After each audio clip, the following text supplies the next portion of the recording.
Bom dia, pessoal. Estamos aqui mais uma sexta-feira no nosso ESG na prática e nós hoje temos assim um prazer enorme em receber a Gláucia Térreo, da GRI, para estar aqui conversando com a gente. Depois de várias aulas, a gente falando sobre GRI, sobre formas de GRI, aí eu acho que agora vem a pessoa que vai poder tirar tudo aquilo que nós queremos saber sobre GRI e não temos coragem de perguntar. Então, deixa eu só fazer para vocês aquela introdução. Vocês estão vendo a minha tela? É. Então, aqui, pessoal, é só um disclaimer, porque as aulas ficam gravadas, né? Então, a gente deixar claro que todas as expressões, manifestações feitas aqui na aula são de responsabilidade de quem as faz e não do FNP Finanças, e que todo mundo que está disponibilizando a sua imagem que autoriza que ela fique gravada e que ela seja colocada lá no nosso playlist. Aqui, acho que para quem não conhece ainda, né, o que é o Finanças na Prática, né? Nós somos um grupo, né, que é coordenado pelo Marcelo Desterro, né? Nós já somos no Telegram mais de 2.000 pessoas, temos mais de 3.000 inscritos no YouTube, e que o nosso lema é levar educação de qualidade a todos os que têm sede de aprender, né? Aqui é o nosso perfil, e assim, Glaucio, eu digo que é um perfil necessário para o nosso relatório anual do ano que vem, quando a gente publicar o nosso relatório anual 2020, certo? Então, já estamos levantando tudo aquilo que a gente vai precisar, né, apresentar. Nós temos aulas todos os dias, de segunda a sábado, né?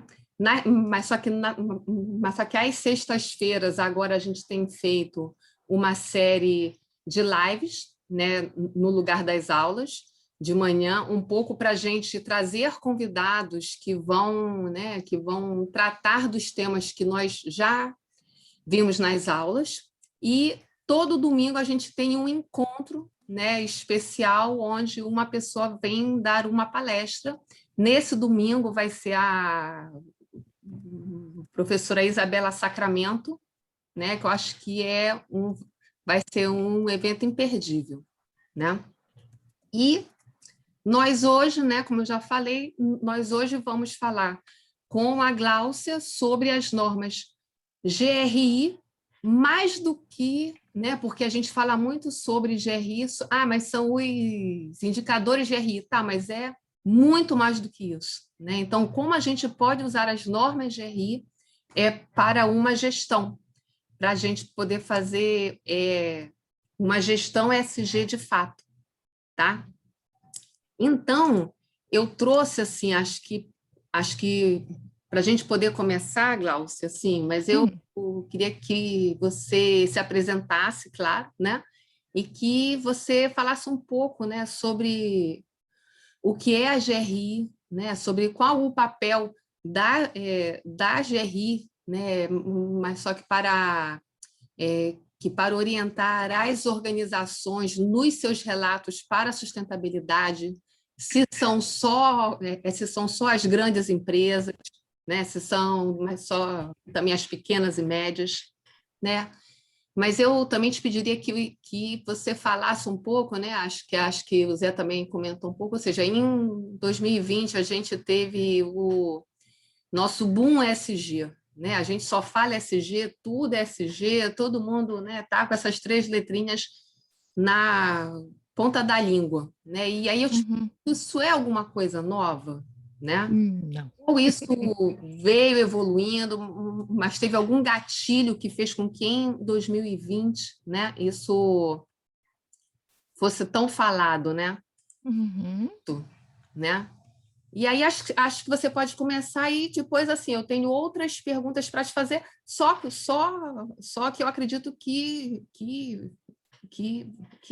você vai falar sobre elas, né? Assim, nós tivemos também em 2020, assim, quais são os grandes pontos que nós já abordamos aqui, mas só que nas nossas aulas, né?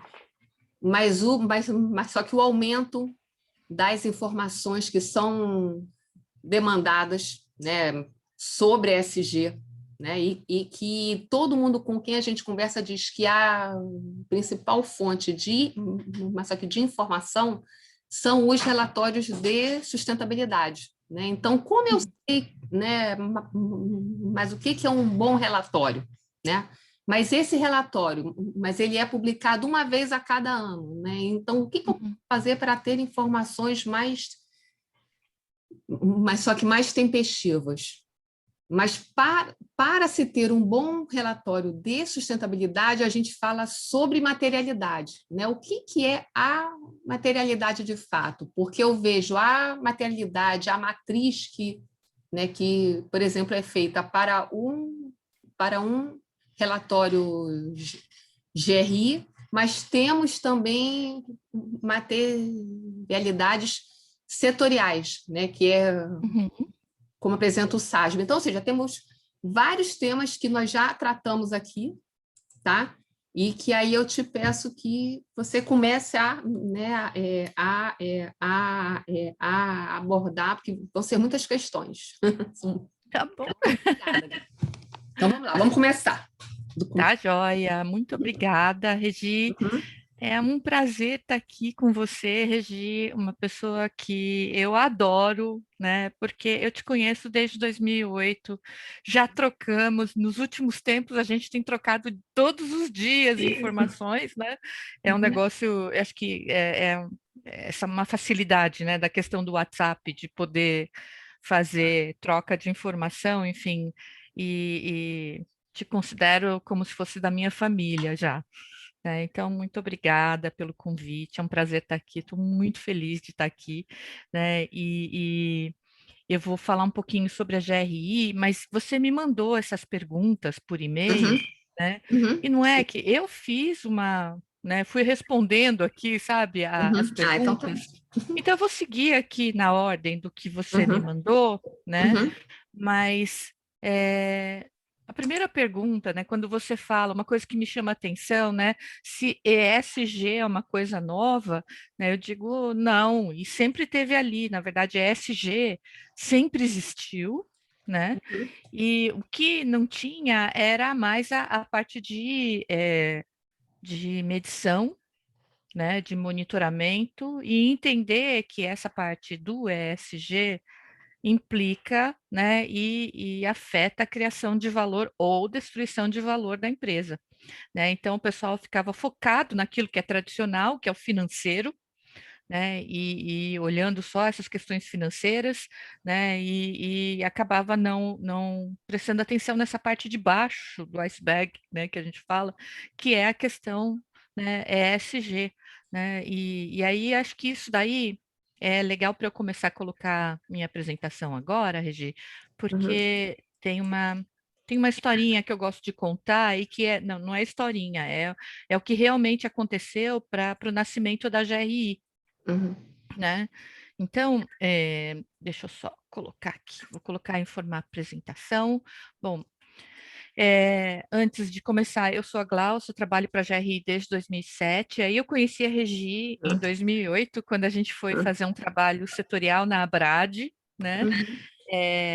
E a Abrad foi a primeira associação que treinou todas as empresas em GRI ao mesmo tempo, né? Então, assim, isso é interessante porque quando a gente olha resultado imediato, eu não sei se a gente consegue ver naquela época, mas depois no Easy a gente via ali um conjunto grande de empresas do setor elétrico, né, do setor de distribuição de energia, até hoje, né, Regi, tem um conjunto grande de empresas lá, né? Mas não é só o impacto da GRI, né? E aí uma coisa vai impactando a outra, né? Por exemplo, em 2000, a ANEEL criou uma regulação, né? E regulou as empresas de distribuição com base no modelo e base de balanço social, né? E claro, naquela época as pessoas falavam, mas gente, o que é isso, né?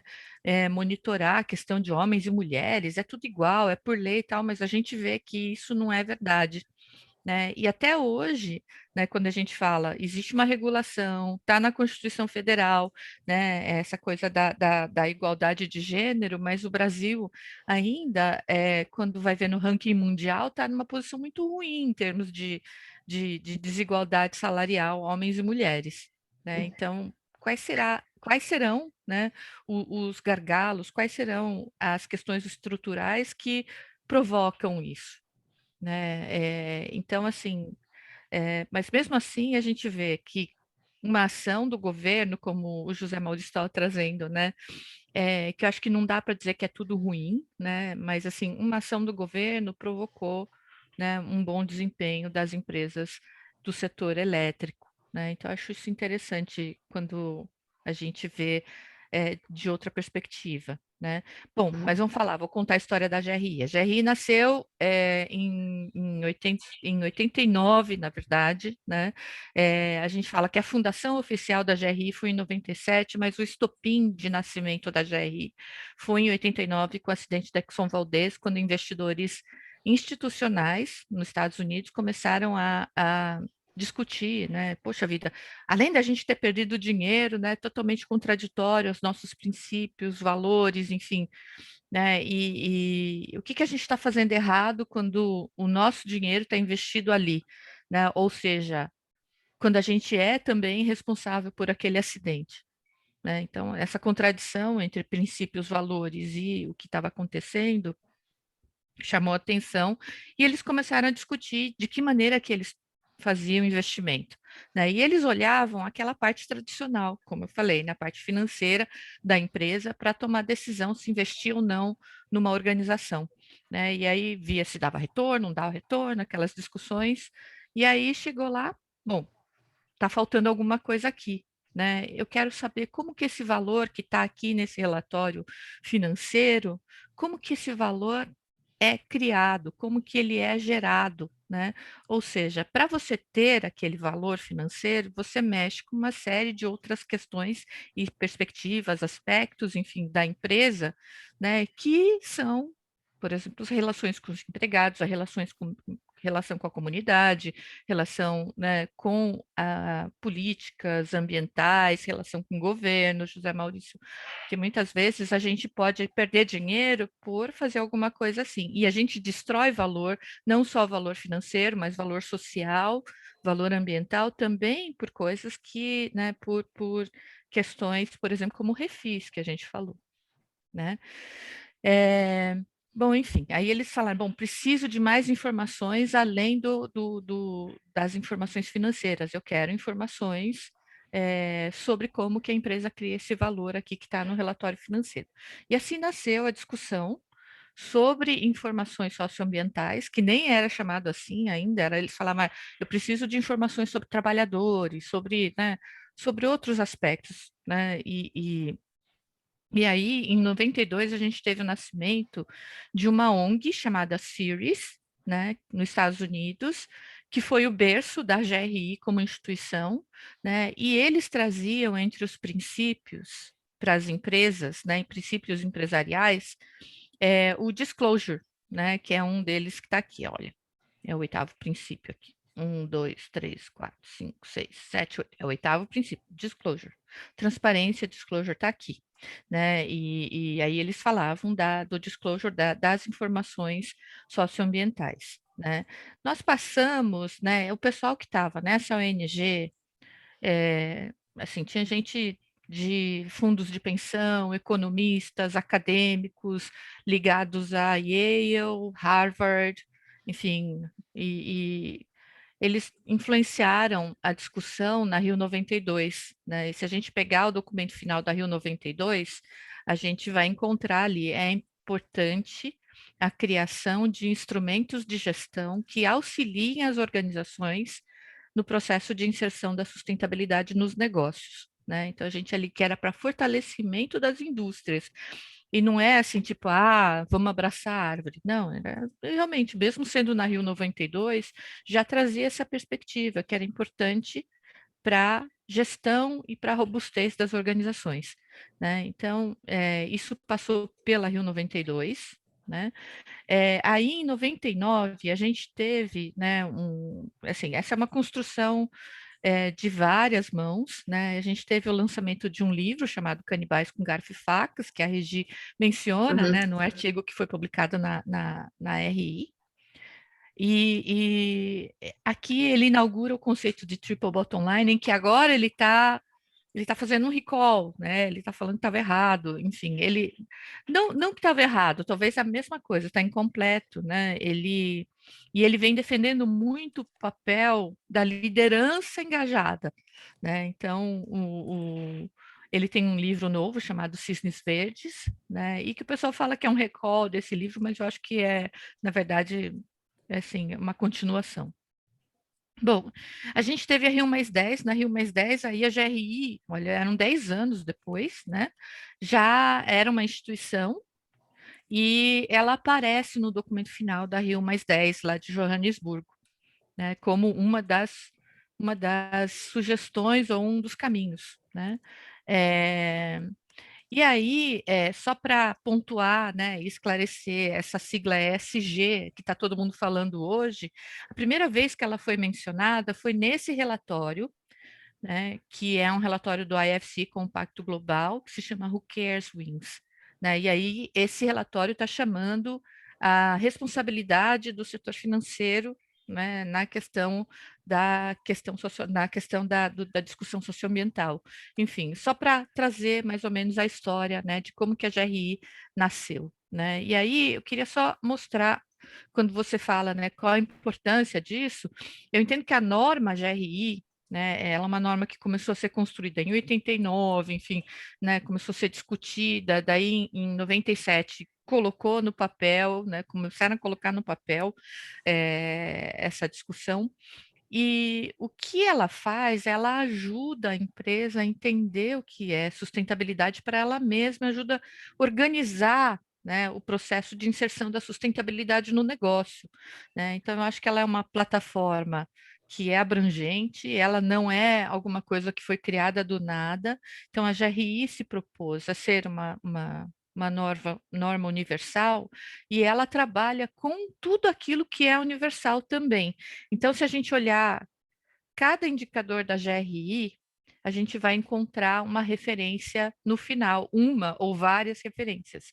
E essas referências, né, para cada indicador, elas são normas universais. Então, por exemplo, para relações trabalhistas, a gente vai encontrar a OIT, vai encontrar a Declaração Universal de Direitos Humanos, vai encontrar, enfim, né, vai encontrar documentos da OCDE, né? Por quê? Porque, enfim, é algo que é global, tem que ser genuinamente global, né? E fora isso, quem trabalha com essas informações universais para transformar em indicador é um grupo de pessoas que, enfim, qualquer pessoa, né, se tiver interesse em se aprofundar mais, de aí, você, com tanto conhecimento, José Maurício, Marcelo, Regiane, vocês poderiam participar desses grupos de trabalho da GRI para construir esses indicadores. Né? Eu acho que tem só se candidatar, né?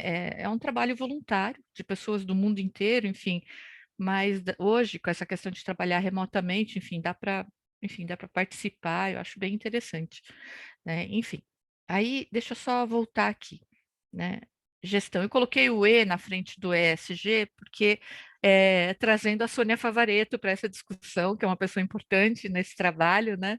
Ela é chair do Conselho Consultivo da GRI aqui no Brasil, mas enfim, ela costuma trazer isso para reforçar que não existe uma dicotomia, sustentabilidade e competitividade e lucratividade de uma organização. Na verdade, ESG, ele ajuda a organização a ser mais competitiva, ajuda a organização a, né, lucrar, enfim, não existe uma dicotomia. Né? Então, ela traz essa discussão no artigo que ela escreveu para o Valor Econômico, e eu aconselho todo mundo a ler esse artigo. Bom, enfim, quando a gente fala, né, de gestão das empresas atualmente, né, a gente tem aqui a parte tradicional, né, que é a parte do relatório financeiro, demonstrativo, contábil, enfim, né, que a gente é comum, a gente vai em qualquer organização, até um condomínio a gente tem que ter, né, esse tipo de documento, né. E aí, gente, o que está faltando nesse documento, como aquele pessoal, né, lá em 89 começou a falar, é um monitoramento dessa outra parte de baixo aqui, que na verdade é aquilo que você movimenta para criar o valor que você mostra aqui, né? Então, a gente está falando ali de relações trabalhistas, né, consumidores, clientes, sociedade, comunidade de entorno, direitos humanos, né, a gente está falando de meio ambiente, a gente está falando de governança, né, e que tudo isso aqui bem gerido, né, você vai diminuir riscos, na verdade, né, se a gente pegar os acidentes ou os escândalos mais comuns, né, que vem na cabeça agora, nesse momento, a gente vai ver que é relacionado a essa parte de baixo aqui, e que afetou, né, essa parte aqui. Agora, eu posso fazer uma pergunta, nessa parte de baixo aqui, por exemplo, está representada a relação à força de trabalho, né, e aí cai, a gente atira um míssil lá e tira o pedaço aqui dessa parte de baixo do iceberg que representa a força de trabalho. O que acontece com a parte de cima? Afunda. Afunda um pouquinho. Aí manda outro míssil, corta outra parte aqui que é relacionado à questão de consumidores e clientes, direitos humanos, afunda mais um pouquinho, enfim. É essa a lógica e a analogia perfeita para essa questão do ESG, né? Por quê? Aqui, né, nessa parte, né, que a gente está falando de relações trabalhistas, governança, né, estão embutidos riscos que podem interferir na gestão de uma empresa, né? Então, se a gente tiver uma boa gestão aqui, a gente vai ter uma gestão robusta, né? A gente vai ter uma gestão mais holística da empresa, ou seja, ela está se vendo não só como números financeiros, mas como um todo, né? Números financeiros, mas para produzir esses números financeiros, eu tenho essa parte de baixo aqui. Né? A gente vai ter uma boa gestão de riscos, a gente diminui conflitos, a gente economiza recursos, né, ambientais, recursos da empresa, horas de trabalho, enfim, a gente agiliza horas de trabalho, né, e isso está provado, a gente já vê esses business case está provado, né, e tudo isso daqui, gente, ele é importante para garantir, né, a credibilidade da organização, né, além, claro, de toda, né, de toda a parte da empresa que interfere na questão da produtividade, da competitividade, enfim, mas credibilidade, reputação, marca, né, que são atributos que são dados por terceiros à empresa. Né? Então, por isso que é importante a gente ser transparente, a gente poder divulgar essas informações, né? Porque esses atributos, eles implicam bastante no valuation depois, né? Então, a gente está falando disso, né?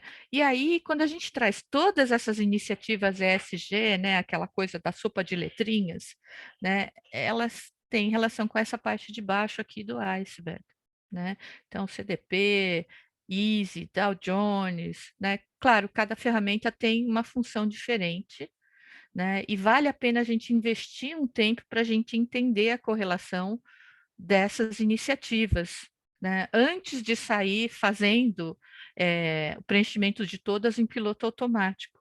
Né, porque um dos gargalos e uma das crises, e eu acho que uma bomba relógio também para a área de sustentabilidade é esse problema de preencher formulário o ano inteiro em vez de criar inovações e mudanças nas empresas. Né? Então, entender as correlações é muito importante. A Regiane vive fazendo isso todo ano, ela faz aquele mapeamento enorme e ela mostra as correlações. Né? Eu acho isso interessante, por quê? Porque você faz um trabalho só e você tem oportunidade de focar naquilo que é importante, que são as inovações, que são as mudanças na empresa. Né? A ideia é que trabalhar ESG na empresa, fazendo uma analogia com o indivíduo, é como sentar numa cadeira de um psicanalista, né, e pensar, bom, eu estou fazendo psicanálise e amanhã eu vou ser uma pessoa melhor, né? Ou seja, a empresa está trabalhando ESG, ela tem que melhorar, ela tem que se ajustar a um novo contexto mais complexo, ela, né, é para alguma coisa, né? E, na verdade, há um problema muito sério hoje em dia de ESG ser usado para publicidade, né? E aí a gente vê coisas absurdas, né? As pessoas pensam que a gente não está vendo, mas a gente está vendo. E está aí, né, para provar, sabe? Existe um perfil no Instagram que eu considero um termômetro para essa discussão, que é o ESG da depressão, né? Que é ali, acho que é tipo um Banksy, né? De pessoas, é um Banksy, né? Que é um coletivo de pessoas e que é de todo mundo, mas não é de ninguém, mas é um lugar onde as pessoas vão lá e colocam memes de empresas que ficam falando muito de sustentabilidade, mas que na verdade não estão fazendo, né? Então, por exemplo, eu vejo muita empresa que faz o refis, né? Fez o refis para a contribuição lá da Previdência, né?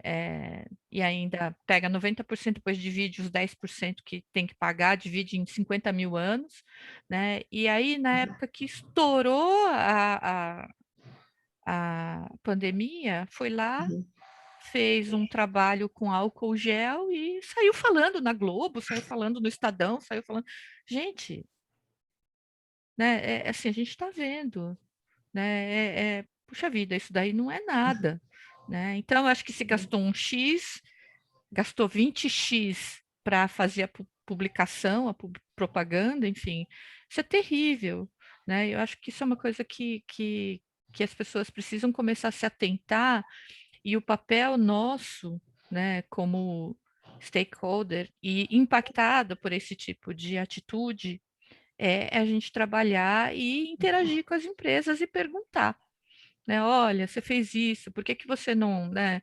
Eu queria saber qual a sua postura em relação a isso, sabe? Porque cada vez que as pessoas forem perguntando, você também fortalece a discussão da sustentabilidade nas empresas, porque a gente vive numa sociedade ainda em que as organizações são muito hierárquicas, né? E uma área de sustentabilidade não é diferente.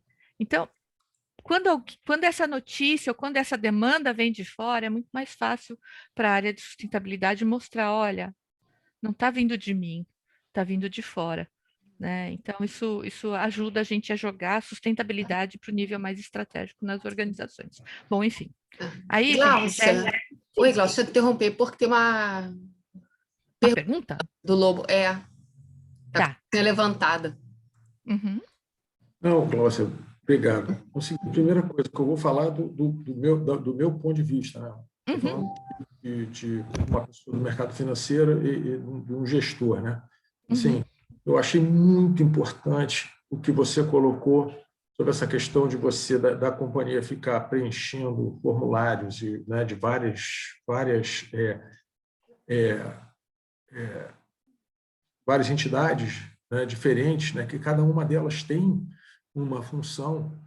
E o que acontece? O analista fica enchendo o saco da Regiane, porque um analista quer o CDP, outro analista quer o GRI, outro analista quer não sei o que e tal. Então, assim, eu estou te falando isso, quer dizer, o que vocês... o que está sendo feito do lado das entidades para melhorar isso? Por quê? Tá? Ô, Glaucio, semana passada, a Luzia, ela comentou que, assim, a gente está vendo um movimento, né, de fundos de investimento de procurar, de fundos de private equity, procurar em empresas menores da cadeia para poder investir, né, que é onde está realmente o ganho, né? E aí eu perguntei para ela, mas e aí, como é que a gente, quer dizer, aí você vira um step no meio, né, que é o gestor ou a empresa, a política de ESG, ou a política de investimento dele para poder alcançar a empresa, porque outra coisa que você falou muito importante para as pessoas entenderem em questão de investimento é o seguinte: o ESG é um processo para melhorar a companhia. Então, o objetivo é que a companhia melhore. Estou falando isso porque é o contraponto dessa questão do filtro do ESG, de quem vai lá e, por exemplo, tira a Petrobras do seu portfólio, quando, na realidade, o que ele deve fazer é ver quais são os processos de melhora na margem que a companhia está fazendo. Então, é o seguinte, existe essa confusão hoje enorme, e eu queria saber de você o que as entidades, né, porque vocês devem se falar, o que as entidades estão tentando, porque, Regiane, não é uma questão de homogeneizar, é uma questão de entender para que as coisas servem. Entendeu? Assim, qual é o trabalho de vocês para que... Para mim, não é homogeneizar, entendeu, o Glaucio? É numa questão de educação mesmo, do que vocês estão fazendo para que os investidores e as empresas consigam se alinhar mais, porque eu não vejo como homogeneizar, eu acho que é uma questão de alinhamento. É diferente, porque a Regiane fica, tudo que é analista ligando para lá, perguntando se ela responde isso, responde aquilo, um monte de coisa, com a empresa reportando em diversos negócios, diversos formulários, entendeu? Eu acho que você colocou, foi maravilhoso, explicou uma coisa que eu estou há meses tentando explicar, eu não consigo, entendeu? Então, eu queria saber o que vocês, como entidade, estão fazendo para melhorar esse alinhamento. Tá. Olha, cada entidade tem uma função, né, José Maurício? Muito obrigada pela pergunta, obrigada aí pelos comentários, fico feliz que isso tenha feito sentido, né? E eu acho que assim, fico feliz porque você é uma pessoa que conhece profundamente a parte financeira, né? E eu fico feliz por fazer sentido, né? Porque eu acho que a perfeição é quando pessoas como a Regiane, eu, enfim, as pessoas que trabalham na área de sustentabilidade encontrarem consenso com o pessoal de finanças, né, como a gente está fazendo aqui. Cada entidade ela tem um objetivo, né? A GRI, eu não posso falar pelo relato integrado nem pelo SASB, mas assim, a GRI ela tem o objetivo de ajudar as organizações a entenderem seus impactos, né? Tanto positivos quanto negativos, a organizarem essa discussão e serem transparentes em relação a elas, né? Então é esse o nosso foco. Empresa, qual é o seu impacto, né? Então, esses são os temas materiais que a gente fala. O relato integrado, ele chegou no meio, né? Tanto que ele diz que o relato integrado não é um movimento da sustentabilidade, né? Ele é um movimento que veio no meio para tentar fazer esse consenso. Ele fala assim, empresa, legal que você está fazendo isso com essas informações ESG, só que todo esse trabalho na área ESG exige investimento, seja de tempo, seja de novas tecnologias, seja o que for. Ele exige, né, tempo e isso faz com que você use recurso do investidor, que é recurso de terceiro. Então, você precisa ser transparente em relação ao como que isso gera valor ou ajuda a não destruir ou protege valor, né, digamos assim. Então, a pergunta do relato integrado é essa, né? Então, a função dele é o GRI vai até o impacto, seja transparente, o relato integrado veio e falou assim, olha, então tá, então junte isso, né, com criação de valor, né? Então esse era o principal, porque é responsabilidade também. Recurso de terceiro, você não pode fazer o que você quer, né? E se você está investindo em sustentabilidade, você tem que falar, olha, isso interfere na marca, isso interfere nos procedimentos, no bom andamento da empresa, né, e protege o valor. Então, eu acho que o relato integrado chegou com essa pergunta. O SASB, o que ele fez? Né? Ele busca fazer uma uniformização daquilo que é material do ponto de vista de investidor. Então, ele pegou 77 setores e fez, né, e fez a materialidade na questão de proteção de valor financeiro, né, em relação à sustentabilidade. Né? Então, tem muita coisa que já tem dentro da GRI e uma interface com o SASB. Né? Existe uma conversa entre elas, mas é fato que cada organização, né, quer se sobressair. né, quer ser o protagonista daquela discussão naquele momento. Infelizmente, tem ainda essa briga, a gente tem uma luta para harmonizar essa discussão, né? A GRI trabalha arduamente nesse sentido, mas muitas vezes é difícil de conseguir, sabe, essa união, infelizmente, né? Mas acho que a gente pode, aqui no Brasil, eu sempre falo, use os três. Você me diz uma coisa, assim, uma das questões que a Regiane levantou sobre a questão de materialidade. Você diria, então, que eu poderia olhar para o GRI como um questionário, um relatório, o que quer que seja, um formulário muito amplo, né, como base de dados para para olhar qualquer outra coisa, Sim. voltado para a materialidade. Quer dizer, é como se o GRI fosse um grande bancão de dados para poder usar isso nos outros relatórios. Tipo um estudo dirigido, Lobo, que eu falo, né? É. Você fazia estudo dirigido, né? Tinha esse... Exato, exato. E aí, assim, olhando, né, aqui para a GRI, né, aqui embaixo a gente vê aqui a carinha delas, né? Essa norma aqui é gratuita, né? A GRI é uma ONG, qualquer organização pode baixar essas normas, né? Essas normas são oficiais, elas são usadas aí em mais de 60 países para base de regulação hoje, né? Mas assim, o que eu queria dizer é que nós temos os indicadores, que quando a gente fala de GRI, a primeira coisa que vem na cabeça são os indicadores, mas a parte mais interessante das normas são os princípios, né, e as reflexões que eles trazem para uma organização. Né? E para analista, por exemplo, eu acho que existe aí um gap de conhecimento, porque essa discussão chegou no mercado financeiro, começou a entrar no mercado financeiro em 2019, principalmente, quando aconteceu o Business Roundtable lá nos Estados Unidos, né? Talvez como uma resposta ao governo local naquela época, enfim, né, quando 181 empresários assinaram uma carta, um manifesto dizendo que as empresas precisavam olhar para além daquilo que é financeiro, né, de novo, a mesma discussão de 89 lá da Exxon Valdez, mas enfim, e aí a gente teve em 2020, né, já o Larry Fink, na verdade o Larry Fink vem já, a carta da BlackRock já vem há uns 5 anos, já falando o gato subiu no muro, o gato subiu no muro, né, e quando foi em 2020, ele falou abertamente, olha, a gente vai olhar e a gente vai sair das empresas, ou se a empresa não melhorar, né, a gente vai sair das empresas, né, e aí ele menciona, né, o SASB, né, na carta, enfim, isso chamou atenção, é o maior fundo do mundo, né?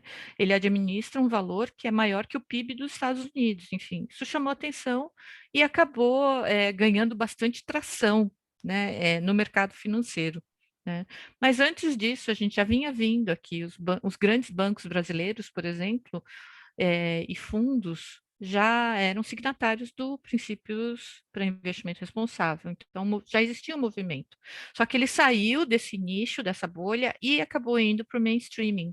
Né? E isso foi em 2019, e eu acho que o grande... Mas isso no Brasil, né? Na Europa o movimento já está muito mais adiantado, né? Eu acho que também ganhou tração com a carta da BlackRock.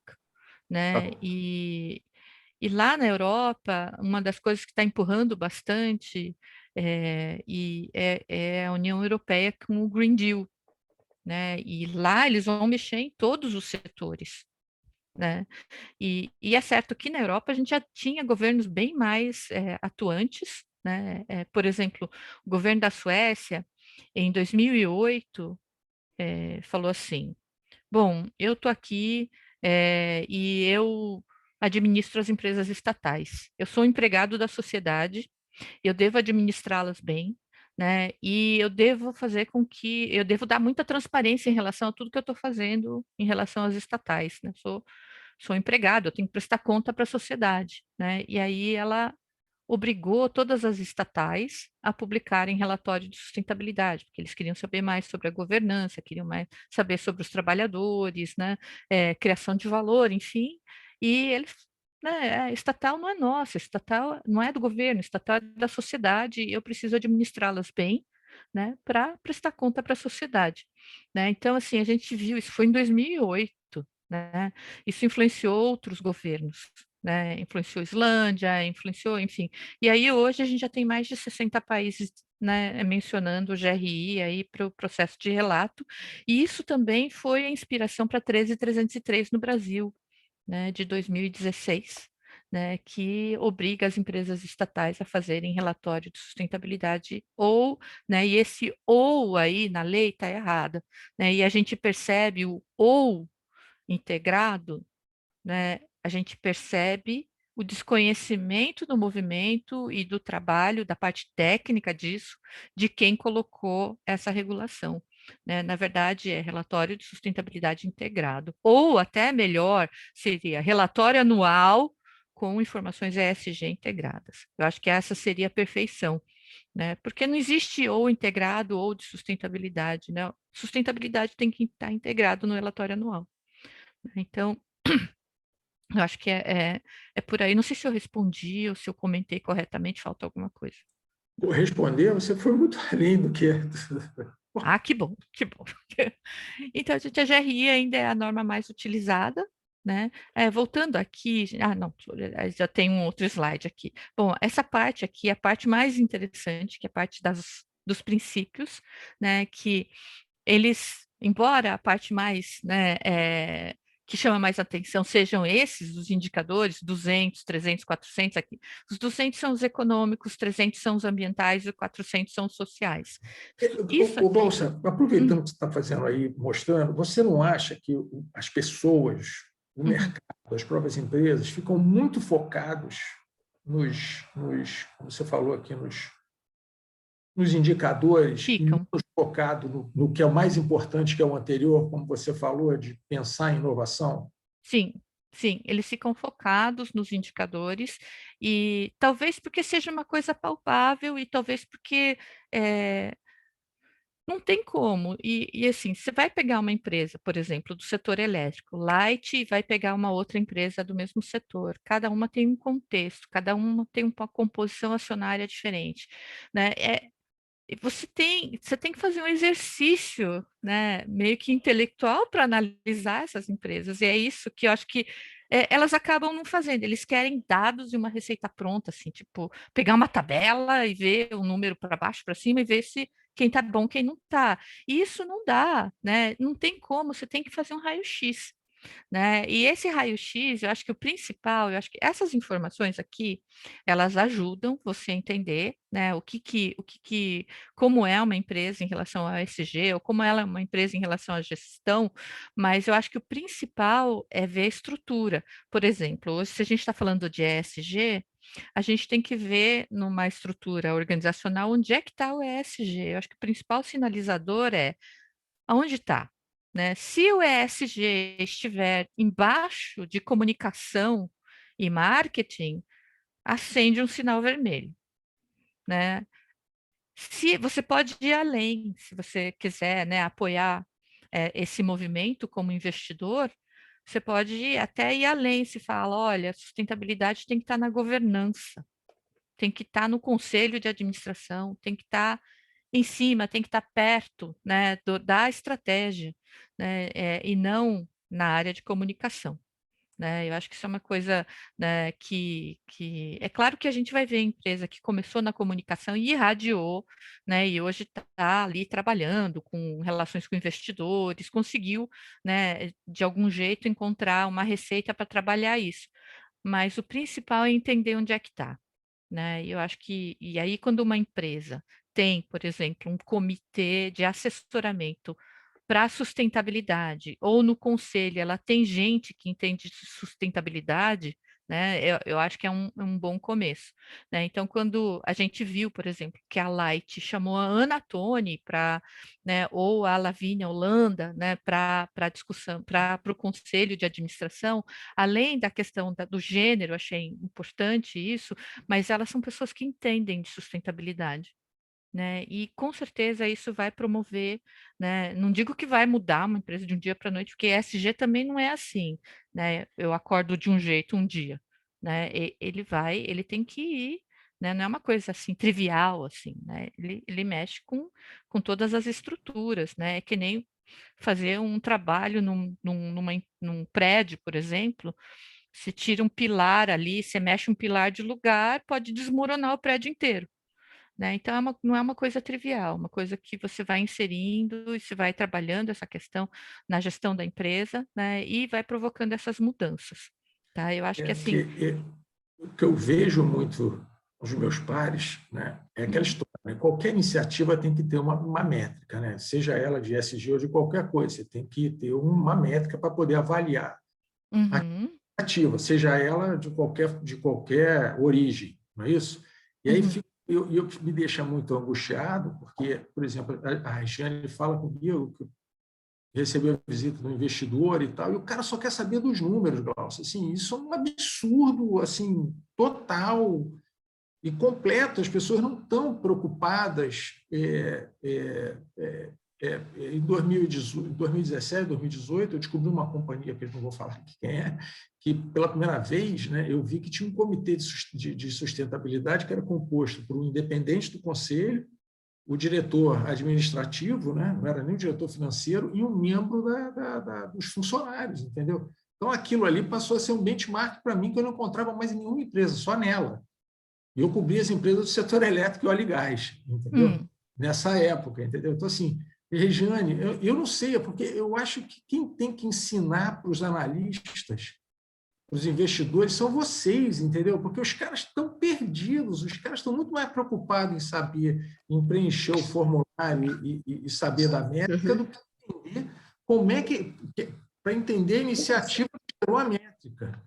Aí eu acho que vem um pouco, Zé, né? Até acho que o que eu comentei com a Glaucia, né? O que assim, como que né, que as empresas podem pensar no que elas devem reportar, entendeu? De forma tempestiva, ou seja, dentro desse monte de informações, porque no final, mas eu vou ter que responder o ethos, vou ter que, sabe assim, porque tem aquilo que eu faço, que é porque eu de fato, né? Tipo assim, GRI é o meu modelo que eu uso mas só que para reporte,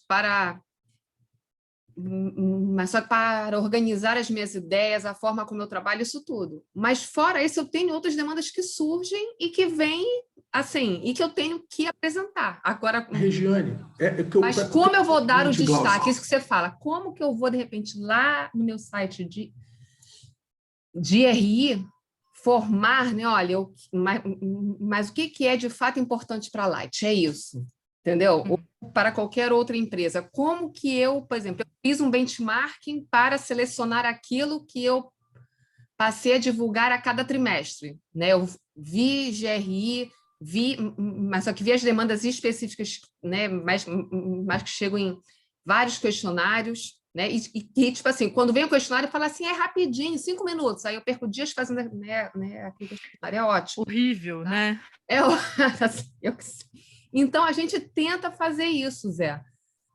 Eu sei, Jane, mas você sabe o que acontece? Sim, Glaucia, acho que a Glaucia sabe disso. Só que vem as demandas, aí vai, mas só que cada investidor, às vezes, ou cada organização olha por um lado, porque tem um viés, né? E aí acaba que as empresas têm que se preparar. Sandra, empresas agora que apresentam tudo, né, Glaucia? A Suzana agora fez um super bacana, porque ela apresenta tudo de tudo. Você escolhe o que você quer, mas a menina falou, olha, mas eu apresento tudo, mas tem aquilo que é o meu core, né? Então, eu acho assim, Regiane, se a Glaucia puder falar para a gente, né, se tem uma receitinha aí para esse... É porque eu não acho que seja isso, entendeu, Glaucia? O que acontece é o seguinte, eu acho que a seleção interna, quer dizer, a seleção interna dos indicadores, tá, virá da política da companhia, entendeu? Do DNA, o que quer que seja. Tá? Então, o que acontece? Quando eu como analista, eu gostaria de... Eu acho que na formação do seu ranking de investimento tem que estar a análise das escolhas da companhia, você está me entendendo? Assim, o que eu vejo é o seguinte, o indicador é só o resultado, a métrica de uma política interna. E eu acho que o que está acontecendo? Eu acho que a gente não consegue ver a política interna da companhia, porque o cara vai lá e reporta em tudo, entendeu? E eu não quero que ele reporte em tudo, eu quero que ele me diga o que ele acha que tem que fazer. Você entendeu a diferença, Glaucia? Entendi. A própria é que nem governança, né? Você pode ter todos os comitês, você pode ter coisas imaginárias, mas a JBS, por exemplo, teve aquele problema enorme de corrupção e tinha todos os comitês possíveis imaginários. Sim, o que eu vejo hoje, Regiane, e que eu acho que falta no mercado, Glaucia, é justamente essa conexão entre, como está lá, você botou do GRI, né? A conexão dos indicadores com a política. Ninguém está preocupado com a política, o cara está preocupado em reportar em todos os indicadores possíveis e imaginários. Mas eu quero saber qual é a política. Assim, eu acho por exemplo, e aí o seguinte, as escolhas da companhia tem que mostrar isso para mim. Eu não tenho que dizer para a companhia a Glaucia o que ela... Porque eu acho assim, Fala. um bom relatório anual, mas ele deveria trazer essas conexões e ter uma lógica naquilo que eu estou, de fato, falando, né? Mas não é fácil. Então, o que a companhia eu não vejo... sabe o que tem que fazer, Regiane. Desculpa, Glaucia. A própria companhia está perdida e ela não tem uma identidade ESG, entendeu, Glaucia? É isso que eu estou te falando. Eu acho que a companhia, por isso que eu perguntei da ajuda, porque eu acho que as companhias tem o seguinte, cara, assim, tem no setor, né? Então, assim, setor de, sei lá, de energia elétrica, o setor de saúde, tem que ver a questão do descarte, a questão do consumo da água, tudo bem. Mas eu acho que eu sinto falta é entender o que é que a companhia, aonde a companhia quer chegar. Se eu ficar dizendo para a companhia o que ela tem que me dar, eu não vou entender o que é que a companhia está fazendo. Você me entendeu, Glaucia? Entendi. Olha só, né, eu vou colocar um slide aqui para vocês, né, que é uma...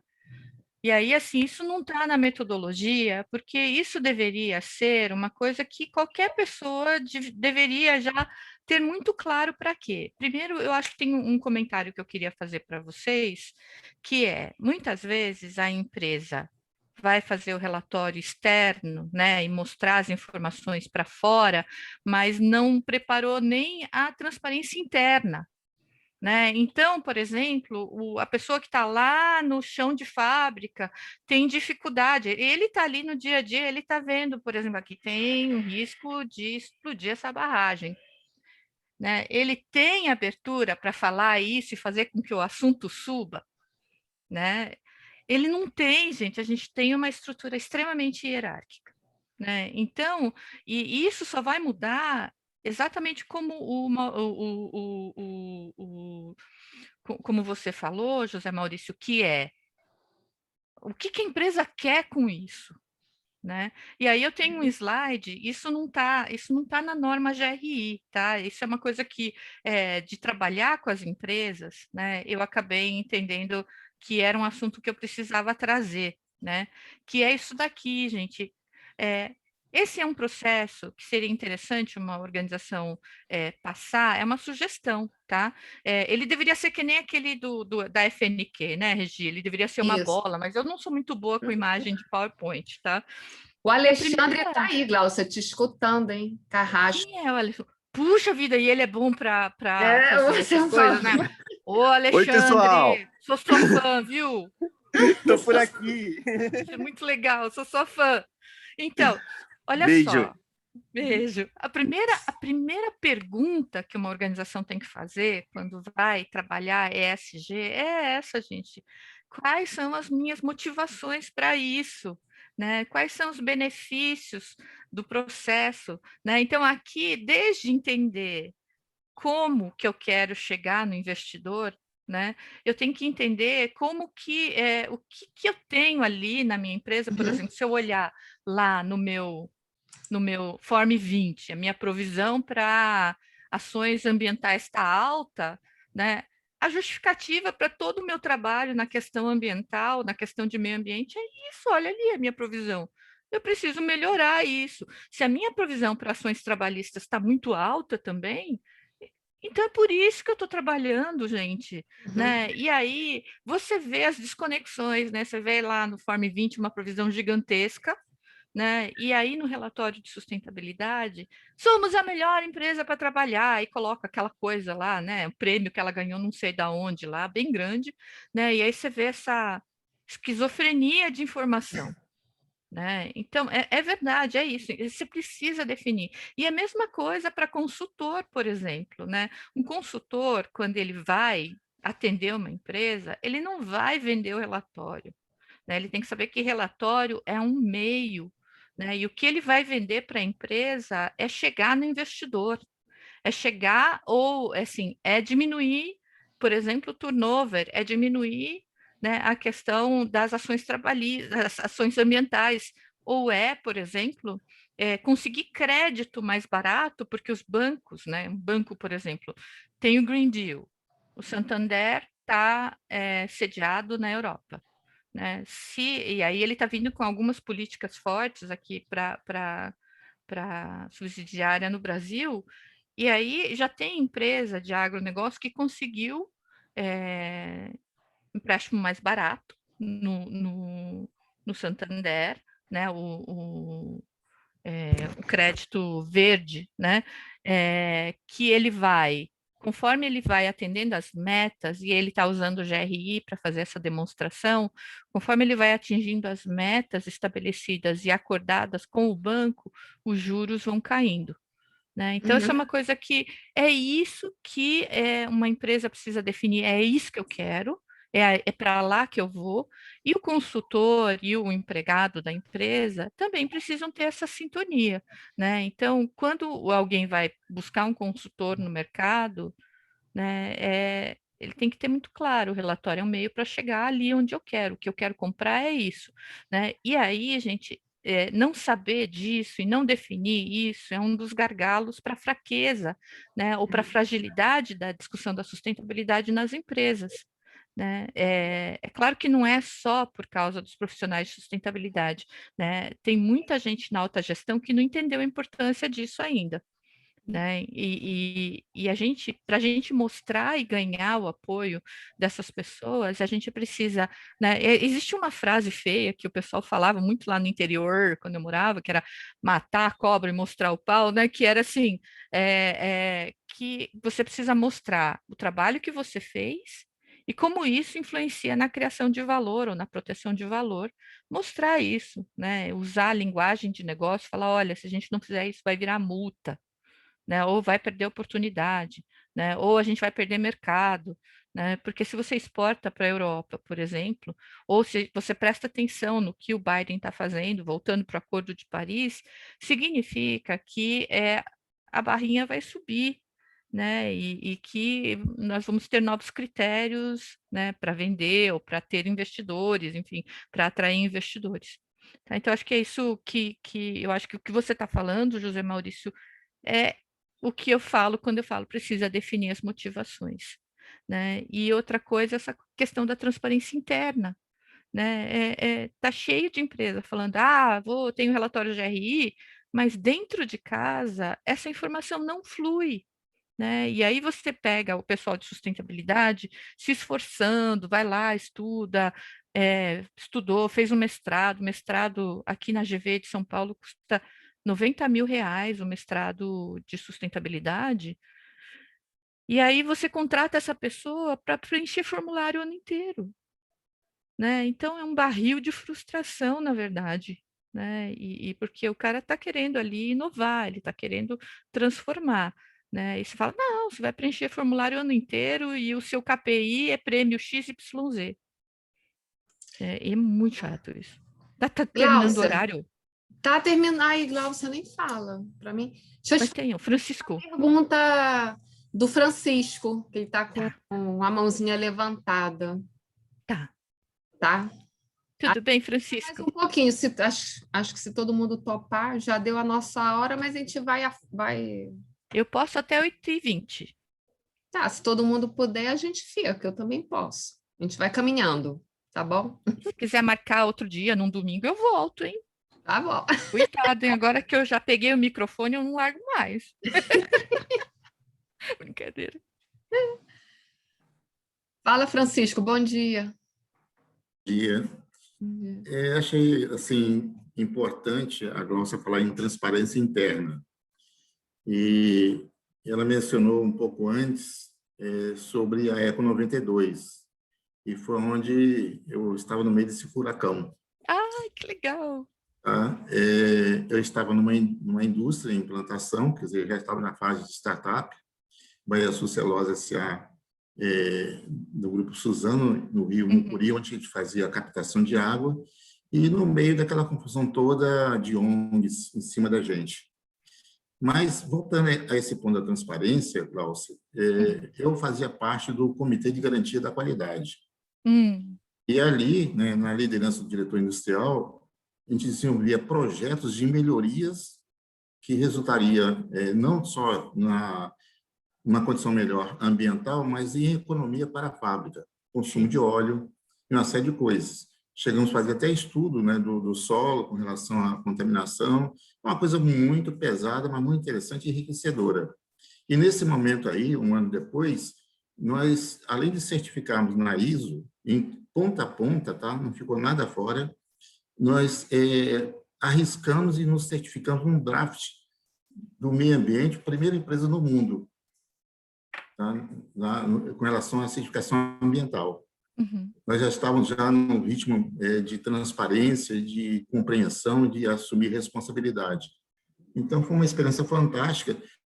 E eu entendo que os órgãos certificadores da área ambiental de qualidade têm uma corresponsabilidade a esses processos todos, né?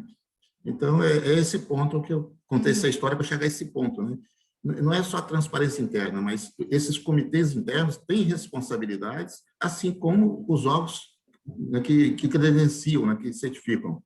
Verdade, verdade. Mas, assim, eu acho que até onde a gente consegue gerenciar é aquilo que é dentro, né, da empresa e está dentro, né, daquilo que a gente pode controlar, né, e eu acho que aí, para a gente conseguir maior transparência dos órgãos, né, por exemplo, eu acho que uma ação setorial, né, uma ação conjunta para chegar neles, eu acho que é mais eficaz, né, do que um sozinho. Eu concordo gênero e grau, né? Infelizmente a gente tem essa fragilidade, né, ainda dessa parte da fiscalização, enfim, né? A gente sabe que não é preto no branco, tem, assim como tem o Refis, tem outras coisas nas questões ambientais, né? Então, realmente concordo com você, Luiz. Eu queria só, antes de terminar, né, mostrar aqui para vocês uma correlação e aquilo que, por que GRI pode ser uma plataforma com informações gerais, né, para atender outros relatórios, né? Então, a gente vê aqui, né, que agora a gente tem, né, trabalhar ética e integridade na empresa é compliance. Embora isso fosse uma obrigação, a gente não precisava ter uma lei para falar, você tem que ser ético e íntegro, né? Mas infelizmente a gente tem aí uma lei, né? E porque a situação não é essa, isso não é um privilégio brasileiro, tá? Isso acontece no mundo inteiro, tá? Mas aí vamos lá, a gente tem aí a lei anticorrupção, né? No Brasil. E aí a gente tem, dentro do conjunto de informações gerais da GRI, a gente tem um trecho sobre ética e integridade. Tá? Então, quando eu digo informações gerais, né, que é aquele caderno 102, é aquilo que a GRI falou, isso aqui é obrigatório para todo mundo, você não pode escolher se é material ou não. Tá? Então, isso aqui é material e é importante para todo mundo. Então, ética e integridade, né, começa ali o bloco 3, ali, ética e integridade, 102, 16 e 17, né, são os conjuntos gerais para a questão de ética e integridade. Depois a gente tem os indicadores, né, que a gente pode definir como KPI, por exemplo, para acompanhar o tema, né? Então, 205.1, 205.2, 205.3. Para o investidor, isso aqui deveria ser fundamental olhar, né? Eu acho não só para a empresa brasileira, mas empresa fora, vê, né? A gente fala da Alemanha, né? Ai, país tal. É o que aconteceu com a Volkswagen, né? Com aquela questão das emissões, e a gente vê, né, ali a, a Volkswagen vinha com comportamento nas ações. Quando aconteceu esse fato das emissões, as ações caíram, né? Porque a reputação manchou, enfim, as ações caíram, né? Então, e aí, gente, uma coisa que, né, eu queria chamar a atenção é que, olha, essa é uma discussão que já vem há muito tempo, né? O pessoal vem falando, precisa ter alguma coisa sobre ética e integridade, sobre anticorrupção, né? E a gente vê aqui, ó, 97, 2010, 2003, 2011, né? São todas referências que a GRI usou, né, de instrumentos intergovernamentais, né? E referências, né, que são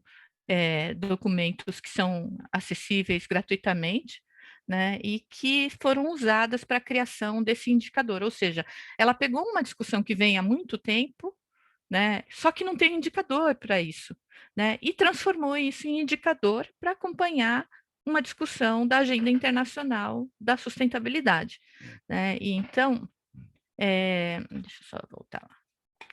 E isso, quando a gente olha lá para trás, 2011, 2003, tal, tem essas iniciativas aí, tem o indicador da GRI e tem agora, né, desde 2015, a gente tem aí o ODS 16 e que tem uma meta que é referente à questão de reduzir substancialmente a corrupção e suborno em todas as suas formas, tá? Então, só para trazer, né, o link entre aquilo que pode afetar, né, a gente viu a Volkswagen, né, caindo as ações, pode afetar o negócio, né, e é uma discussão da sustentabilidade, né, tem uma meta que a gente quer atingir em 2030, enfim.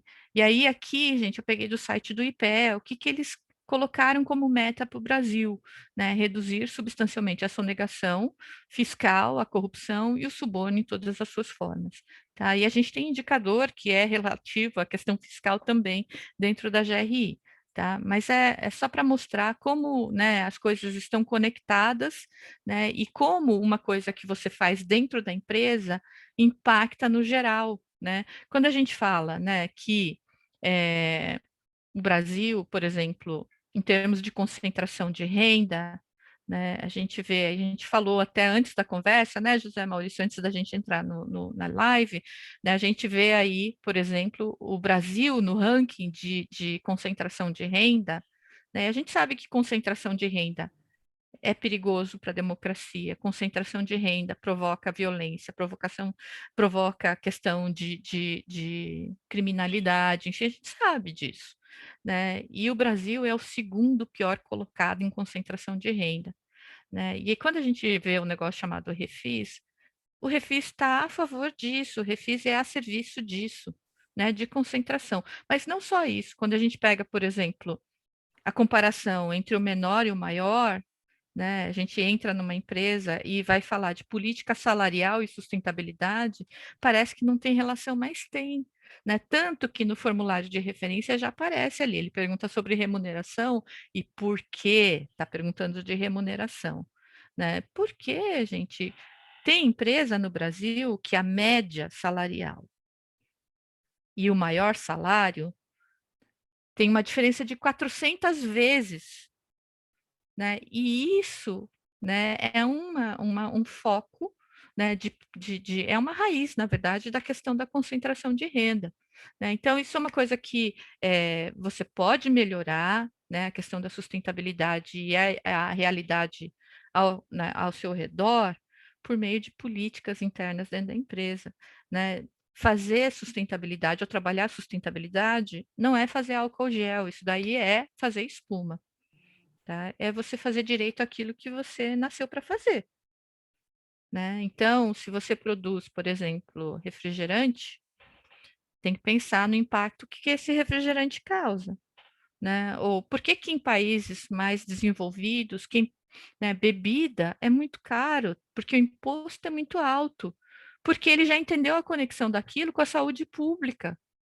Né? Quando a gente vê, por exemplo, refrigerante causa obesidade, e depois isso vai afetar a saúde pública, porque daí tem pressão alta, tem uma série de questões, né? E essas pessoas vão acabar entrando no SUS, né? E aí, ainda pior, essa empresa faz refis, né? Quem está pagando somos nós, os trabalhadores, por um impacto que essa organização provocou. Né? Então, assim, é importante que a gente, né, é importante que a gente desempenhe esse papel de perguntar sempre, né? E entender por que que a gente está perguntando. Não é porque a gente quer ser chato e tem a bandeira da sustentabilidade, não, é porque está afetando no nosso bolso também. Tá? Então, Cláudia, isso aí que você enfim, falou, eu só queria colocar uma coisa, que às vezes, aquele negócio que você falou não tem nada a ver, não é, você falou da Sônia, Favareta e tudo, né? Quer dizer, a realidade é o seguinte, uma mão de obra saudável e qualificada é bom para todo mundo. sim, A companhia tem que entender que ela não é uma ação para responder à sustentabilidade, que é o seguinte, no médio prazo, no longo prazo, uma população qualificada e saudável aumenta a produtividade da companhia. sim. Inclusive aumenta mercado também. Né? Como é que uma empresa vai sobreviver de maneira saudável numa sociedade doente? Se a forma como ela faz a gestão interna provoca uma sociedade doente, né? Então, a importância do ODS 12, né, que fala de produção e consumo sustentável, está aí. Né? E esse é um problema que a gente está falando do modelo econômico, né, que é importante mudar, e a gente está trazendo muito essa questão da economia regenerativa, capitalismo de stakeholders ou capitalismo consciente, porque eu acho que é uma forma, né, de pensar diferente, né, da atual. E porque essa forma em que a gente está indo, né, em que a gente provoca que 1%, né, da população mais rica detenha o que 90% da população mundial detém, é uma coisa meio absurda. Uma hora, assim, esse pessoal vai viver em Marte, o que ela vai fazer? Né? Parece aqueles filmes, né, futurísticos em que tem um satélite em que os ricos vivem e a gente vive no meio do lixão aqui no planeta Terra, né? Assim, parece assisti um filme que aparecia lá o Wagner Moura lá que Sim, o mundo era um lixão, né? E aí tinha um satélite onde os ricos moravam, tal, e tinha tudo, enfim, para eles. Ô, Glaucia, porque eu estou vendo aí né, mas essa tua tela sobre a captação, né, Da Suzano, né? Estava aqui pensando, porque assim, eu já vi, né, mas algumas, assim, mas as empresas tá todo mundo olhando para isso, porque tem um recurso disponível, mais barato, tal, tal, tal. Mas aí eu vejo assim, o que isso trouxe, porque até pouco tempo atrás a gente não via empresas com metas de longo prazo, de fato, estruturadas, né? A gente sempre colocava isso, mas tem que ter meta, e a meta é só para o ano, meio que jogado, né? Digamos assim, usando, né? Jogado e para ninguém, né? Meio, Tipo, do bolso assim, eu acho assim, mas só que tem, meu compromisso com a transparência, meu compromisso com a mas ONU. Na verdade, não é nada isso. aí vamos Né? falar Agora, da quando. Sônia de novo, que ela, né? Porque ela sempre fala assim, mas se não é pelo amor, é pela dor, né? Assim, mas bem ou Ou mal, pela inteligência, né? a gente tem visto cada vez mais empresas colocando, né, compromissos aí de médio e longo prazo, né? Com metas Tem de tudo, né? Você sabe. embasadas, estruturadas, com projetos, não é só aquele, eu acho que não. Então, assim, bem ou mal, né? A gente está Está estamos, melhorando. né? Assim, O ESG da depressão não mente. Né? Então, tem muita gente fazendo metas vazias, como o ESG da depressão falou outro dia, metas gasosas, né? Falando de net zero lá, então são metas gasosas, né? Então, mas assim, tem muita gente fazendo coisas que são ridículas. Tem um negócio ridículo chamado moderadamente material, que saiu esses dias, que é um absurdo, né? Assim, como assim, né? Um negócio que deve ser extremamente material é moderadamente material para a empresa.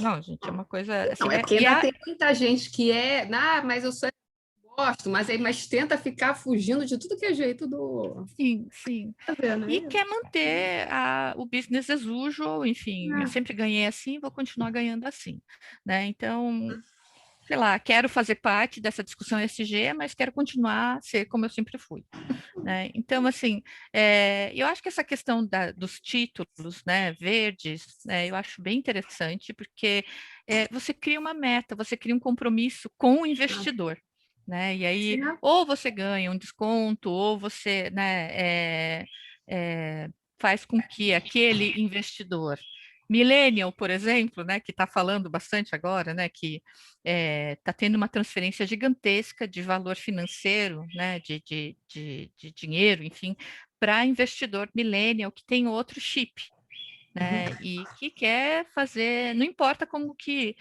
né, se a gente for pesquisar na história, tudo, gente, né, a gente vai, ai, gente, será que essa fortuna, né, ela começou com o butim que eles pegavam lá na época do saque, lá, né, das cruzadas, lá, e veio vindo e tal, porque tem, né, gente, a gente sabe ou se teve alguma manobra corrupta em algum lugar lá na história da família, e a família ganhou essa fortuna, enfim, não importa, não importa que está indo para as mãos de pessoas que têm um outro chip para fazer investimento, né? E isso está aumentando, né? Eu acho que em 2020, acho que foram 24 trilhões que foram para as mãos de millennials, né? 24 trilhões de dólares. Ou seja, isso vai mudar, né? Vai ter uma mudança aí de visão para fazer investimento.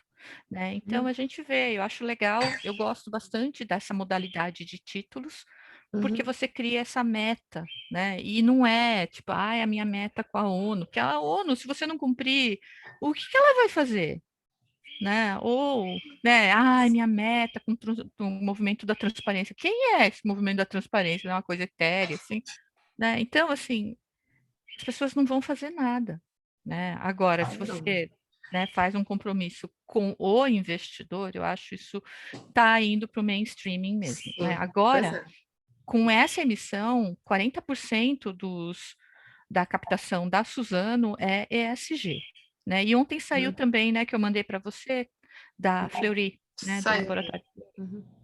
Sim. Né? E a meta é atrelada a atender classe C e D, né? Eu achei Agora, sim, tem um interessante. ponto, né, Glaucia, né, que eu até comentei com você, né? Tem sempre, assim, É. você vê as metas, mas mesmo que não seja, né, a meta principal, tem que ter sempre uma meta ambiental, né, conjugada, até se for social, né? Mas se a meta social for a principal, tem sempre que ter a meta ambiental, né? Isso é Tem, assim, porque se você tiver investidor estrangeiro, principalmente, né, eu acho que é uma questão importante, né? Porque o ESG para a Europa é diferente do ESG para os Estados Unidos e é diferente do ESG nosso, né? Então a gente tem que ver o que é importante para aquela região, né? Mas o investidor europeu normalmente quer normas ambientais, as questões de mudanças climáticas. sim, Tá? pois é. Então, sempre tem que ter atrelado. Então, só estava mostrando como uma das vantagens, eu acho que essa, né, e eu acho que é legal todo mundo que está estudando ESG, finanças sustentáveis, acompanhar a Reset, né, Capital Reset, que eu acho que é uma boa fonte de leitura, assim como o Capital Aberto, a revista RI, enfim, tem várias fontes que estão abordando essa questão do ESG. Isso aqui, gente, é só para finalizar, né? A Sul América, ela faz um exercício que eu acho interessante, né? Que além de fazer o mapeamento né, o censo das iniciativas, ela incorporou as questões do ESG material para elas como indicador próprio, né? Então, por exemplo, o Sula 98 é a razão matemática de salário entre homens e mulheres, né? E esse é um indicador GRI, mas ela não fala aqui, ela coloca aqui, esse é um GRI, né? Ele atende a esses princípios do pacto, a essas metas, né, aqui dentro do ODS, enfim. Mas o que eu queria, não é o assunto que eu queria mostrar para vocês, eu queria mostrar a estrutura, né? Por quê? Porque para eles esse assunto de gênero está dentro do Sula 98. E lá na gestão ele fala, o Sula 98 é do pessoal de gestão de pessoas, né? Então esse indicador é seu, né? E não tem aquela coisa da febre de outubro, né? Isso tem que estar incorporado na gestão daquela área, né? E você colocou uma pergunta sobre transparência, né? Se é relatório trimestral ou não. Na verdade, eu gosto muito dessa modalidade de relatório trimestral, quando a gente pensa que o relatório de sustentabilidade era lançado só em dezembro, né? E aí agora teve um esforço das empresas para fazer o ajuste de calendário, né? E tem um relatório anual agora, enfim, com informações ESG, né? E o esforço de mostrar informações socioambientais nas divulgações trimestrais. Mas o que deveria acontecer, de fato, né, é que uma empresa, a transparência não pode ser um atributo uma vez por ano da organização, ela tem que ter as informações sempre ali disponíveis, né? Então, organizar a gestão de informação da empresa de maneiras que ela possa ser transparente 365 dias por ano. Né? Então, ter isso, né, ter alguém que faz a gestão, alguém que cuida daquele tema, e cair quando a Regiane precisa, porque o investidor está precisando, é só plotar de um banco de informações que é gerido por alguém. Gerido, que eu digo, a pessoa olha aquilo lá, vê que a razão matemática mostra que homens estão ganhando X% a mais que mulheres, ela tem que entender o porquê que isso está acontecendo, quais são as questões estruturais que estão provocando isso, né? E ela tem que criar e apresentar soluções para igualar isso. Porque se a empresa fez uma meta, né, para atender o ODS 5 e 8, ela tem que trabalhar isso, e ela tem que colocar a meta, daqui tantos anos os salários vão estar iguais, e ela tem que saber o porquê que é diferente, né? Ela tem que saber, o salário de mulher está abaixo, porque a maior parte das mulheres está em cargos inferiores, por exemplo, né? Ela tem que falar abertamente isso, internamente pelo menos, porque às vezes eles falam sobre esse assunto lá fora, mas dentro de casa não fala, né? Não traz esse problema para a mesa, né?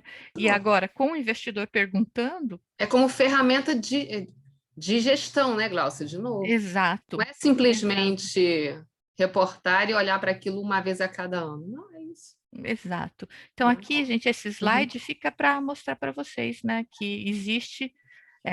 eu tirei a apresentação, não. Deixa eu só mostrar aqui.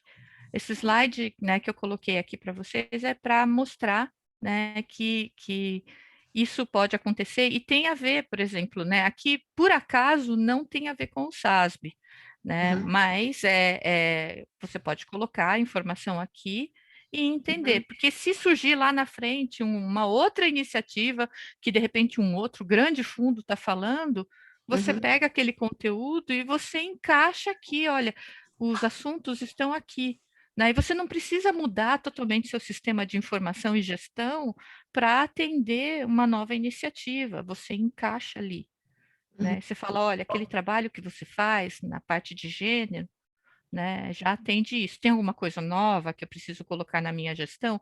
E você vai fazendo o ajuste, né? Eu acho que essa é uma questão que o pessoal acaba não fazendo, eles vão no automático preenchendo os formulários, né? E eu acho que isso que acaba atrapalhando bastante aí, né? E queria deixar aqui 2 publicações, ainda continuo batendo muito que ESG é um assunto que tem que estar no nível do conselho de administração, né? Então, a gente fez essa pesquisa antes da pandemia, foi em 2019.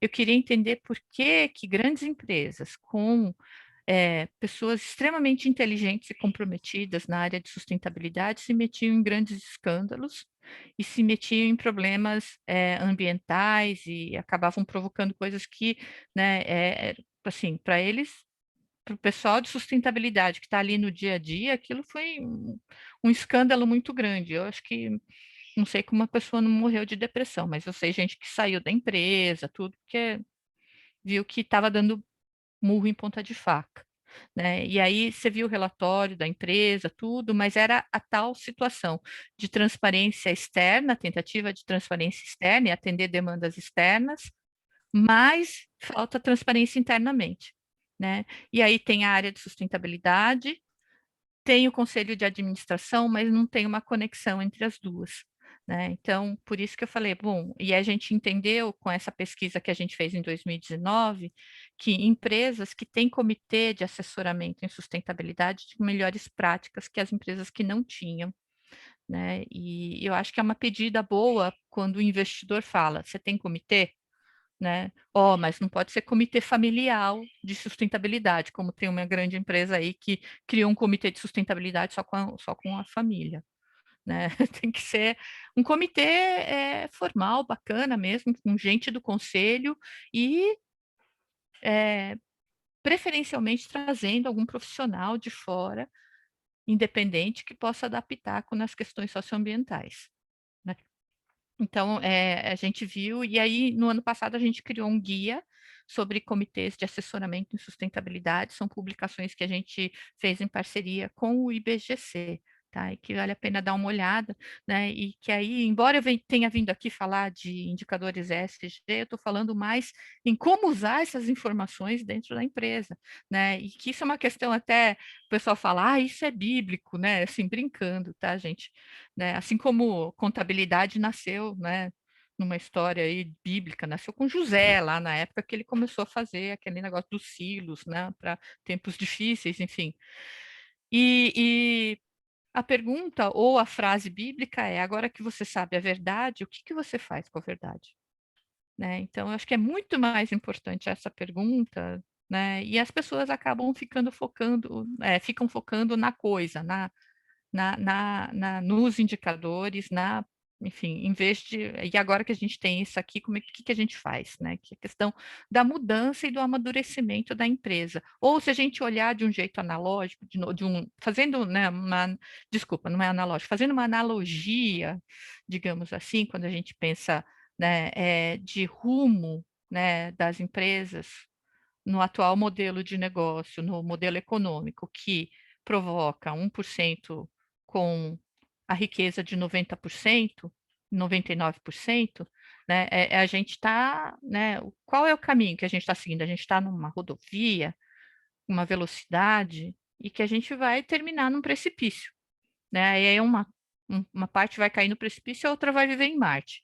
Mas aí, o que a gente está propondo com todas essas discussões, né, é que as empresas façam uma curva, né, e essa curva fazer o diagnóstico, ver os indicadores, ver o que precisa mudar, né. Então, nessa mesma perspectiva, o investidor olhar, né, a gente precisa fazer essa curva, como é que ele ajuda a fazer essa curva? Né? Então, eu acho que isso que a gente está falando. Tá, então, eu queria deixar aqui sugestões de leitura, né? O Green Swamp, do John Elkington, né? E a Economia Donut, que a gente fala sobre a economia regenerativa, né? Que é uma economia, ela não deveria ser feita só para crescer, ou pensada só para crescer, crescer, crescer, porque é uma bomba relógio, né? A economia, ela tem que ser próspera, onde as pessoas precisam, né? A sociedade precisa ser próspera, a pessoa precisa viver bem nessa economia, né? Empresas precisam prosperar, mas assim, não ganha-ganha com a sociedade, né? Então, deixo aqui essas sugestões de leitura. E aí eu fico por aqui, Regi, porque acho que não dá tempo mais, né?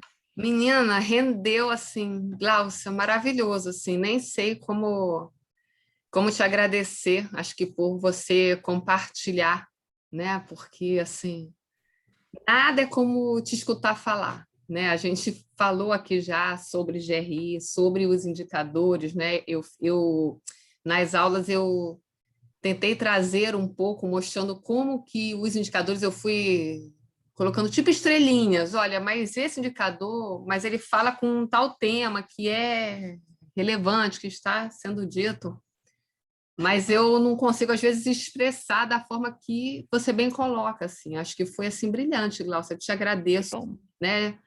De novo, a parte assim de, acho que assim, mas quem trabalha com, né, acho que com as normas de GRI, né, a gente vê claramente, né, assim, se tudo for aplicado, né, se você segue os princípios, você lê, foi o que a gente também comentou aqui, gente, tem que ler, tem que estudar, tem que devorar igual um livro. Você vai ler, mas você vai ler uma vez na vida, assim, de uma forma profunda, e depois você vai fazer consultas, você vai se atualizando, você vai refletindo, e aí você também consegue fazer mais essas outras conexões, né? Então, assim, Exato. te agradeço, Glaucia, tá? Mas eu Imagina. peço desculpas porque a gente estourou aqui o nosso tempo, mas eu acho que foi super gratificante, tá? Se você quiser fechar, encerrar. Ah, eu fecho, né? Gravado, tá? A gente não conseguiu transmitir no Aham. YouTube ao vivo, mas depois a gente sobe lá e aí a gente compartilha o link para que todo mundo possa escutar também. Tem oportunidade, Legal.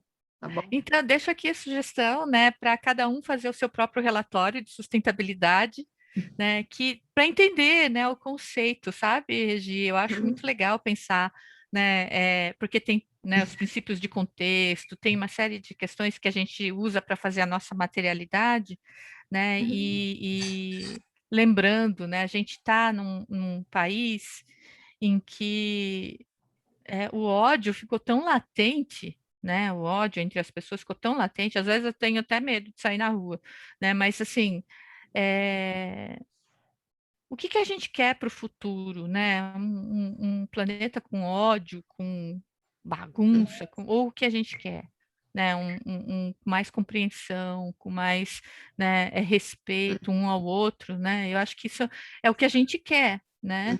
É, e aí, assim, a mensagem que eu deixo é: faça o seu relatório de sustentabilidade individual, né? Pense no seu legado, né? O que você quer deixar quando você não estiver mais aqui, que é aquele livro, né, bacana do Eduardo, do Mário Sérgio Cortella, que é Qual é a tua obra, né? Que é um livro super legal sobre liderança, né? E o que que você quer deixar? Né? E dá para fazer isso, assim, começar já, porque é questão de preconceitos, né? A gente pode falar assim: olha, amanhã eu quero amanhecer melhor que hoje, né? E aí é uma coisa bacana que a gente pode fazer e influenciar quem está no entorno da gente, né? A gente, né, tá criando, eu crio a Mariana, você cria o Pedrinho, né? De um jeito diferente, que é nosso legado, né? Sim. Pessoas que vão ser boas para o mundo, né? Porque não sei se vocês sabem, as mortes no Brasil, a cada 16 horas tem um crime de ódio no Brasil, né? E focado só na questão LGBT, né? Se a gente somar com questões raciais, tudo, a gente vai ver assim, é um número gigantesco. Não é criminalidade, por exemplo, de roubo, alguma coisa assim, né? É questão de ódio mesmo. Do nada, de repente, a pessoa está andando na rua, matou a pessoa, porque isso é ódio, não aceitação, né? Então, assim, isso é uma coisa o que que a gente quer deixar, né? E aí outra coisa que a gente está também, que é fácil, né? Assim, isso daí é uma coisa mais etérea, né? Que é a questão de preconceito, que a gente tem que trabalhar na cabeça da gente, né? E isso a gente transfere para políticas de diversidade nas empresas, né? Enfim, a gente vê isso materializado em políticas socioambientais. Mas por exemplo, né, não sei se o José Maurício, você sabe quanto que você produz de resíduo por dia na sua casa? Menor ideia. Não? Então, eu não sei também, assim, o meu exato, né, mas tem uma média brasileira, né, para essa poluição difusa, que é a nossa, residencial, né, a gente produz 1,5 kg por dia, por pessoa, né? Então, imagina uma casa com 5 pessoas, 1,5 kg por pessoa, quantidade, né, por dia. E quando a gente vê por mês e por ano, a gente leva um susto, né? Depois a gente olha lá o lixão, lá, o aterro sanitário, fica reclamando do cheiro, mas assim, é nossa responsabilidade. E aí a gente pode fazer um descarte mais responsável, usar menos resíduo, né? Assim, tipo, diminuir o resíduo também é diminuir compra também, né? E tem a ver com o DS12 lá, né? Pensar na nossa cadeia de fornecedores individuais, e aí a gente pode fazer uma meta. Se hoje é 1,5 kg por pessoa, quem sabe daqui a um ano eu tenho diminuído né, 30 gramas, enfim, tenho diminuído lá, né, esse meio quilo aí, né, 500 gramas, e se daqui 2 anos eu diminuir 80% disso, por exemplo, né, dá para fazer. Então, esse é o conceito do relatório, né, que a gente mude as coisas na empresa de acordo com o diagnóstico que a gente tem hoje, né, e a gente crie novos procedimentos para isso, não para prêmio, para aparecer na revista, né, porque o melhor prêmio é a preferência, por exemplo, do investidor, né, é a preferência do consumidor, é a reputação, né, eu acho que o melhor prêmio é esse. Então, eu acho que é isso que eu deixo como mensagem final e fico à disposição para voltar se precisar, viu, Regi? Porque Obrigada, Gláucia. Obrigada. Acho que a gente já tem muita coisa a conversar essa parte lá.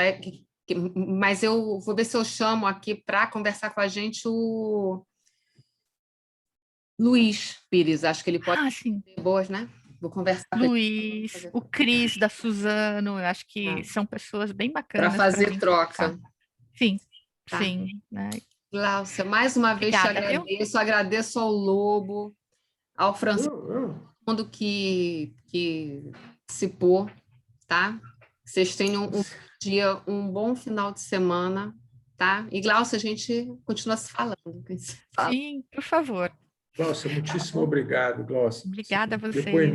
Depoimento de grande relevância.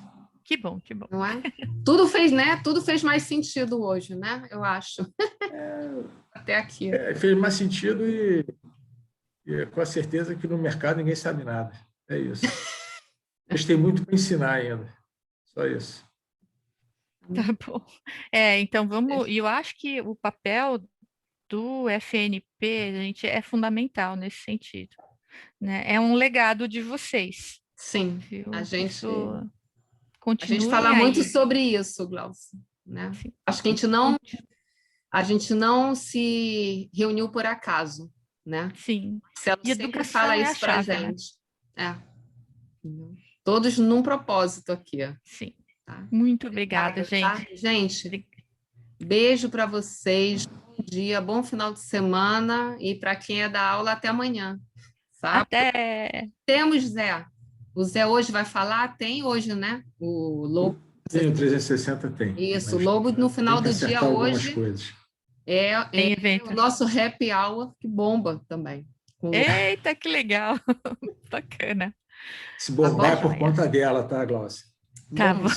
Por conta dela, tá?